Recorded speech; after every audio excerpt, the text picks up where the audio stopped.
Abrimos una nueva edición de Café Financiero con toda la información necesaria para cuidar tu dinero.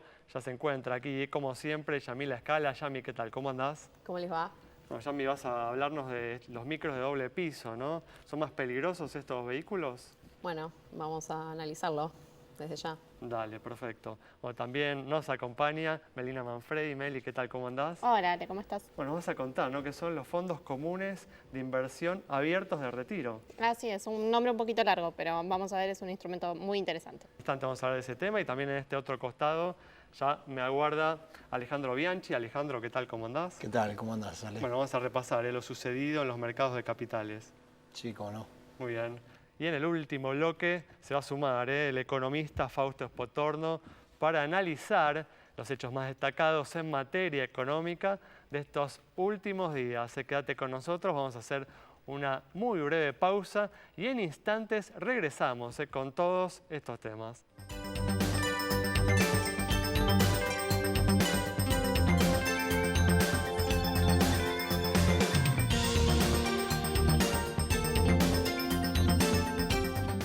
Muy bien, arrancamos con la actualidad económica y ayer se conocieron los pronósticos de las consultoras económicas que reúne el Banco Central para el 2020. Se espera en promedio una inflación del 43%, un dólar de 86 pesos para fin de año y una caída de la actividad del 1,7%. Es, Alejandro, muy complicado hacer pronósticos en este momento cuando no conocemos en absoluto cuál va a ser el plan económico del próximo gobierno, pero vamos a ensayar algún comentario. La verdad que respecto a la inflación del 43% podemos decir que aparentemente es un piso, ¿no?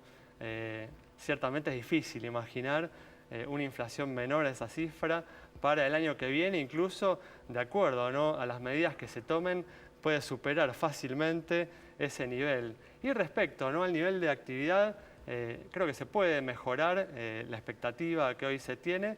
Ahí el gobierno va a tener que elegir entre una recuperación, o entre buscar, ¿no?, una recuperación de corto plazo o un crecimiento de largo plazo, ¿no? Si se inclina por la primera de estas opciones, puede terminar comprometiendo la posibilidad de generar un crecimiento más sólido, más perdurable, pero que puede tardar también más en llegar, ¿no? Sí, a ver, como vos decís, sacar pronósticos en este escenario de incertidumbre donde todavía no conocemos los nombres, las ideas que van a poner sobre la mesa es complicado.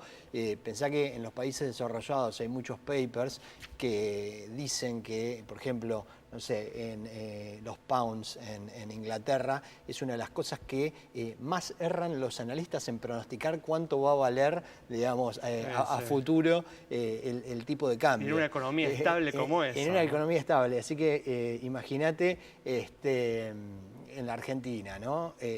Haciendo esa salvedad, yo te diría, teniendo en cuenta, digamos, la aceleración que viene teniendo, digamos, el final de las LELIQ. Ya hay algunos bancos que están desarmando sus posiciones en LELIQ muy rápido. 200.000 millones de pesos se agregaron en noviembre a la base monetaria. Venimos mencionando justamente ese tema. Y 400.000 se van a agregar probablemente en diciembre. Vaya uno a saber si el resto de los 600.000 que queden en la base monetaria no se agregan en enero. Y de pasar eso, me cuesta creer que vamos a tener una inflación del 43%. Yo te diría, el piso sería el mismo nivel que el de este año y todavía superior, ¿no? Tal cual. Bueno, vamos a seguir hablando de estas cuestiones a lo largo del programa, pero vamos a cambiar ahora de tema. Y en las últimas semanas tuvimos así importantes eventos, accidentes trágicos que han vuelto a poner, ¿no?, atraer la atención sobre los micros de doble piso, ¿no, Yami? Sí, una vez más, esta pregunta respecto de cuán seguro es un micro de estas características. Estamos viendo imágenes de lo que fue la tragedia en Ruta 2. Hay muchos otros episodios desde ya. Justo la semana pasada estuvimos hablando de seguridad vial y aconteció esto que involucró a un ómnibus de estas características. Estamos hablando de 14 metros de largo en promedio estos vehículos y una altura de apenas más de 4 metros, 4 metros 10.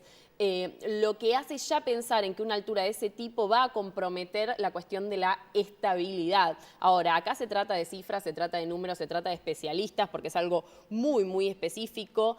Recorrido que estuvimos haciendo para esta columna. Le agradezco a Fabián Pons de Oilam, que fue una de las personas que me ayudó muchísimo. Y en concreto, la pregunta es, bueno, a ver, ¿los micro de doble piso existen solo en la Argentina? No, de hecho, ustedes pueden pensar en Europa y micros que venden de doble piso y dicen, bueno, pero acá circulan. Ahora, ¿en qué condiciones circulan? Y cuando uno piensa en las condiciones, de repente habla de 60 kilómetros por hora en el marco de una ciudad muy tranquila, no expuesto a otros desafíos, más allá del error humano, que siempre hay que descontarlo porque siempre puede existir, del estado de la ruta, como así también de lo que hace al mismísimo vehículo. En Brasil, por ejemplo, está el doble eje delantero, que es muy distinto, directamente acá ni se fabrica, y que lo que le otorga justamente a este tipo de vehículos es más estabilidad, que es uno de los factores fundamentales. Y después está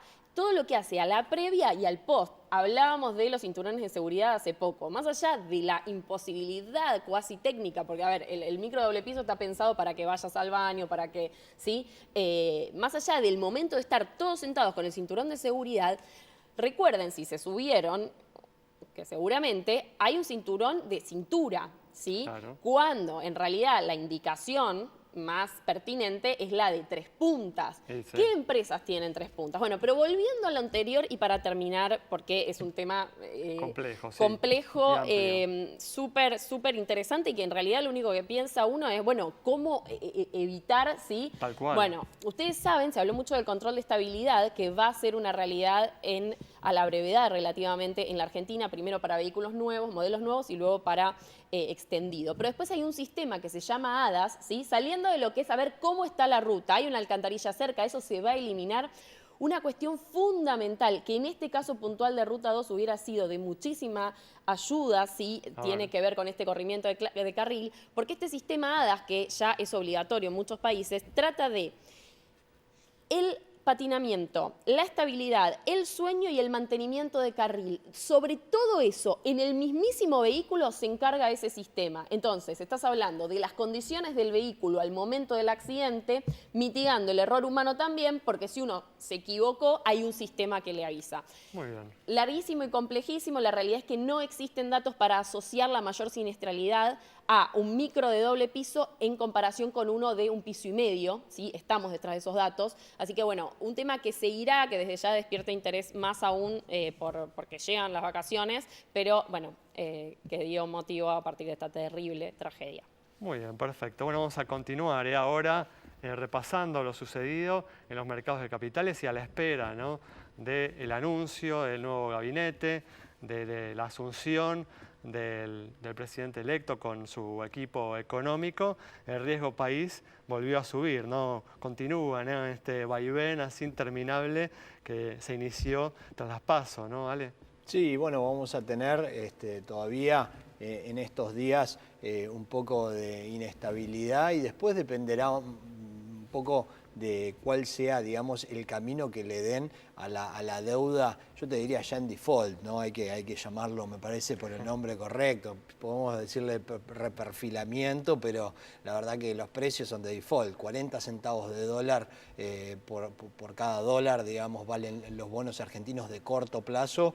Y la verdad que si uno esperara que se vayan a pagar, no valdrían eso. Claro, son precios de default. Entonces, bueno, habrá que ver cuál es el plan, si habrá quita, si no, extensión, ya te diría que de movida es algo que se descuenta. Y después, hasta dónde alcanza el reperfilamiento, ¿no? Porque hay algunos bonos, como por ejemplo los Ley New York, que son una parte muy chiquitita de la deuda total argentina, que podrían llegar a quedar afuera.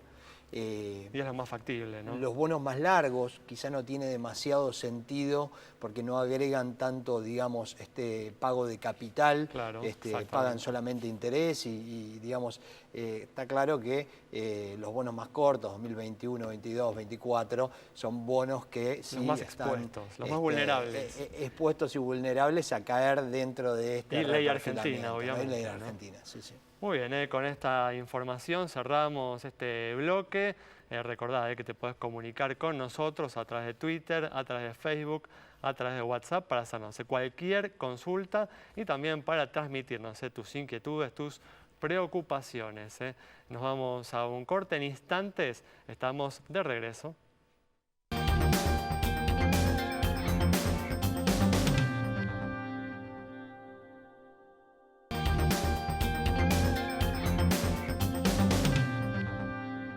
Muy bien, comenzamos este nuevo bloque. Como te dijimos en la apertura, vamos a conocer qué son los fondos comunes abiertos de retiro. ¿Dije bien el nombre? Porque es bastante largo, ¿no? Dijiste muy bien el nombre, son fondos comunes de inversión abiertos de retiro. ¿Qué significa esto? Bueno, son fondos comunes de inversión como los que recomendamos habitualmente, en pesos, en dólares, pero que tienen la particularidad de tener un objetivo específico que es el retiro, ¿no? La jubilación, complementar el ahorro previsional. Una finalidad importante en un país como el nuestro, ¿no? Exacto, y con un sistema de previsional cada vez un poquito más quebrado, como Claro. dicen. Con un futuro más incierto, ¿no? Exacto. Con lo cual es una medida que se estaba esperando hacía tiempo en el mercado. La Comisión Nacional de Valores, ya en una de las últimas medidas que tomó la gestión de Marcos Ayerra, puso a consulta pública durante los próximos 25 días una reglamentación modelo para este tipo de instrumentos. Hasta el 4 de enero, los participantes del mercado y cualquier interesado, entrando a la web de la Comisión Nacional de Valores, va a poder hacer los comentarios, las consultas que le parezcan a la reglamentación. Y bueno, después la nueva gestión va a tomar o no y hacer la reglamentación final de estos instrumentos. En principio, lo que está proponiendo la CNB es que, como estos instrumentos son para retiro, el plazo sea de retirar los fondos, de rescatarlos, sea de 5 años como mínimo desde la suscripción, pero las personas van a poder cambiar de administradora. Ajá. O sea, si no como está... eran con las FJP, ¿no? Claro, si la persona no está conforme o la administradora tiene algún problema, lo que sea, la gente va a poder cambiar a otro fondo. Y el plazo de rescate, desde que el inversor activa el rescate hasta que le pagan, estaría dentro de los 30 días. Siempre pensando que son inversiones de largo plazo, por eso estos tiempos un poco largos quizá para el mercado argentino. No, bueno, pero que le permiten también a la institución invertir en un proyecto de más largo plazo y de mayor rentabilidad también, ¿no? Exacto, sí, en el mercado están todos bastante contentos, era algo que se estaba esperando por lo menos desde mediados del año pasado. Y bueno, si bien la nueva gestión de la CNB va a tener que ratificarlo, esperan que se haga.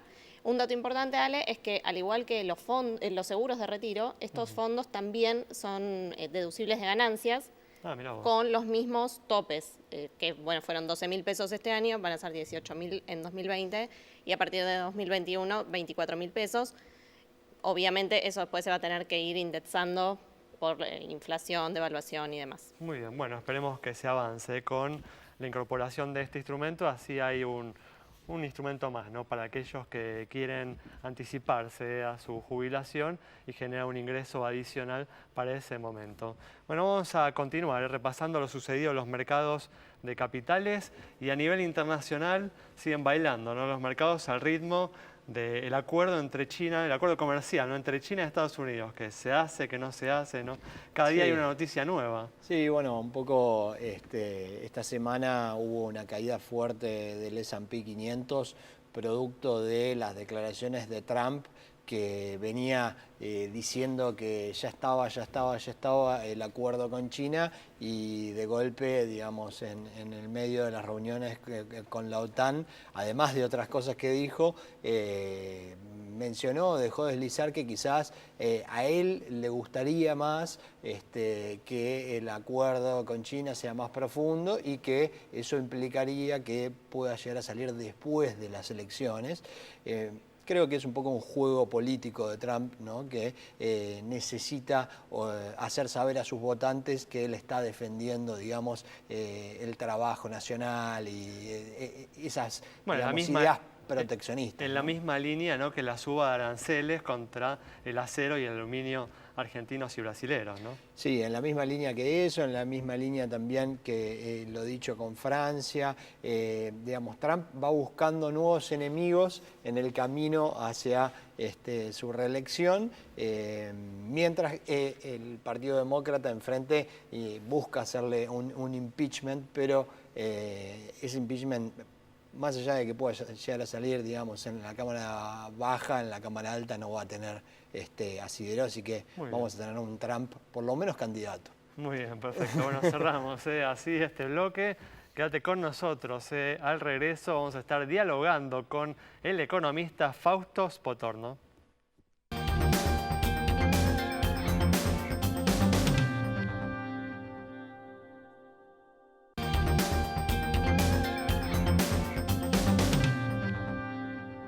Bueno, ya estamos aquí con la presencia del economista Fausto Spotorno para analizar los hechos más destacados en materia económica estos últimos días. Fausto, ¿qué tal? ¿Cómo andás? ¿Qué tal? ¿Cómo te va? Bueno, gracias por estar aquí. No, gracias a la invitación.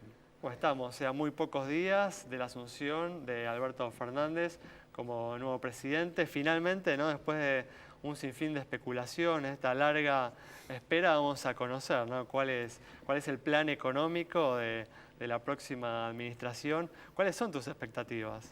A ver, es una buena... La verdad que la pregunta es confusa, porque no sé si vamos a conocer tan rápidamente el plan económico. No, es cierto, es cierto. En realidad es lo óptimo. Lo óptimo sería conocer el plan económico. Lo que por ahí conoceremos va a ser quiénes lo van a ejecutar. Vamos a conocer quiénes lo van a ejecutar el viernes y después algunas medidas, ¿no? Algunas medidas, claro, pero el quién lo van a ejecutar es una variable aproximada de cuál va a ser el programa económico. Así que en realidad vamos todavía, yo creo, aún conociendo quiénes van a ser aquellos que van a ejecutar el programa, no van a quedar dudas sobre el programa económico, de cómo va a ser, porque por otro lado, tanta indecisión sobre quiénes van a ejecutar el programa económico te hace pensar de que no hay un programa económico ya armado. Desde ya, sí, tal cual. Por ahí lo hay, por ahí es todo secreto, lo van a mantener todo en secreto, no sé bajo qué objetivos, pero por ahí, por alguna razón, está todo mantenido en secreto y no lo sabemos. Pero la sensación que uno tiene es que al no saber quiénes son las personas que lo van a ejecutar, es muy improbable que aquellas personas que respondan a aquellas personas que lo van a ejecutar tampoco lo sepan y por lo tanto no hayan estado trabajando en un programa económico muy profundo, ¿no? Sí. Y Argentina necesita programas económicos realmente profundos y realmente rápido. En parte porque el esquema político obliga así. Si vos ya nos dimos cuenta con Macri, en realidad tenés un año para ejecutar. Exacto. Después ya empiezan las elecciones, las PASO, la qué sé yo, y entras en un año que casi es poco funcional, que es el segundo año de gobierno, que es cuando hay las elecciones legislativas. Y si cometiste un error en la entrada, después te cuesta mucho corregirlo, y por eso es necesario tener un programa económico bien implantado, ¿no? Macri está dejando, ¿no? Finalmente contra los cálculos que uno tenía, contra lo que uno esperaba a partir de las turbulencias que se vivieron estos últimos meses, está dejando, ¿no?, una situación relativamente calmada. ¿Crees que esta situación es frágil o crees que puede ser un punto de partida para poner en marcha, ¿no?, un buen programa económico? A ver, hay un punto de partida. Hay algunas características que sí son interesantes. Por ejemplo, el déficit primario del gobierno. Ojo, el déficit total con intereses es alto, pero el déficit primario no es muy alto, es relativamente bajo. No le falta mucho. Para los estándares argentinos. Para los estándares argentinos es bajo. No le falta mucho para ir a superávit. Ojo, no implica que no haya condiciones a que se deteriore, porque hay condiciones de deterioro, porque tenés ajuste por inflación de las ganancias, ajuste por inflación de los jubilados y otras variables que te pueden alterar eso. Pero digamos que ya el esfuerzo fiscal no tiene por qué ser tan grande. Bueno, si se concretan además algunas de las promesas, ¿no?, del próximo gobierno, ponerle dinero en el bolsillo a la gente, obviamente también se podría deteriorar la situación fiscal, ¿no? Se puede deteriorar, pero el punto, lo que deja es un déficit primario de medio punto del PBI, puede ser un poco más, pero no es tan grave. Equilibrio en la cuenta corriente, está bien, no lo hizo Macri, lo hizo el mercado. pero se desequilibró cierto. la cuenta corriente, la balanza de pagos, o sea que eso es un superávit comercial importante. Y además que tiende a mejorar si reestructuras la deuda. Si reestructuras la deuda, el déficit fiscal total, o sea, el primario más los intereses, y la cuenta corriente tienden a mejorar. Entonces, si hay una reestructuración de la deuda, esos números se pueden reducir. La amortización de la economía es baja, quedó bastante baja después de la restricción a emitir dinero que tuvo este año el Banco Central. Ojo, la demanda de dinero también es baja, Sí. ¿no? Pero tenés esos puntos de partida. En contra tenés los flujos de fondo de la deuda, que hay que pagarlo de alguna manera, y la demanda de pesos y la credibilidad sobre la economía argentina, que son más complicados, ¿no? Fausto, ¿cómo te va? Respecto del programa económico, es una palabra que usamos pensando en un plan. Sí. Cuanto más armado esté y más claro sea, entendemos que es mejor. Un programa económico como tal, ¿qué características contiene? Disculpa, pero no sé si me entendés, que es Sí. como que uno dice, ay, bueno, medidas, y encima está pensando en más de un actor, en más de una persona a cargo de la cartera, o bueno, las distintas, ¿no? Sí. ¿Qué sería exactamente? Un programa económico tiene que tener, primero es entender cuáles son los problemas que tiene la economía, la inflación, el crecimiento, etcétera, la deuda. Saber qué vas a atacar primero, qué cosas son las que hay que resolver en los primeros 6 meses. Por ejemplo, si vos vas a inyectar dinero pagándole un bono a los jubilados, bueno, eso, fenómeno, puede ser parte de un programa económico, pero vos sabés que eso tiene consecuencias, entonces tenés que saber cómo vas a contrarrestar esas consecuencias. Tenés que tener una idea de qué va a ser los primeros 100 días, tenés que tener clarísimo qué va a ser los primeros 100 días, qué medidas son para atacar el corto plazo y qué medidas son para atacar el largo plazo, y ya tenerlas medio planeadas, o sea, qué vas a hacer con la presión tributaria, qué vas a hacer con el crecimiento. A ver, Argentina es una economía que no crece hace 8 años, y no es cuestión de ponerle dinero en el bolsillo a la gente para revertir eso. Eso simplemente podrás, por ejemplo, si le das un bono a los jubilados, si bajás la tasa de interés, si inyectás dinero en la economía, probablemente puedas hacer que la economía revierta la caída que tuvo en los últimos 2 años, año y medio. Tengo un pequeño rebote. Un rebote.